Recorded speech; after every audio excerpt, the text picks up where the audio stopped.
አትዘግዩ፣ አትታሰሩ። ጠላት ዋናው ታርጌቱ እግዚአብሔር ለናንተ ከነገረላችሁ ከዛ ዴስቲኒ ማዘግየት ነው። ታስታውሳላችሁ?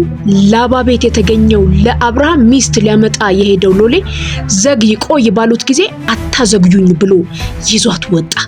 አትዘግዩ፣ አትቆዩ፣ አትታሰሩ። ሶምሶን የታሰረበትን ያንን ነገር እሳት ፈትልን ሲነካ እንደሚበጣጠስ በጥሶ ወጣ ተብሎ ተጻፈለት። አትዘግዩ፣ አትታሰሩ፣ በቂም አትታሰሩ፣ በጥላቻ አትታሰሩ። ሰዎች ባመቻቹት በዚያ ወጥመድ አትታሰሩ። በእናንተና በሚያዘገያችሁ ሰዎች መካከል ያለው ልዩነት እናንተ ጋር የሚያስኬድ የሚያስጉዝ የእግዚአብሔር መንፈስ አለ። አትያዙ፣ አትታሰሩ። የጌታ መንፈስ በእናንተ ላይ ነው። ሂዱ፣ ቀጥሉ። ማንም ይዟችሁ እንዲያቆያችሁ እድል አትስጡ።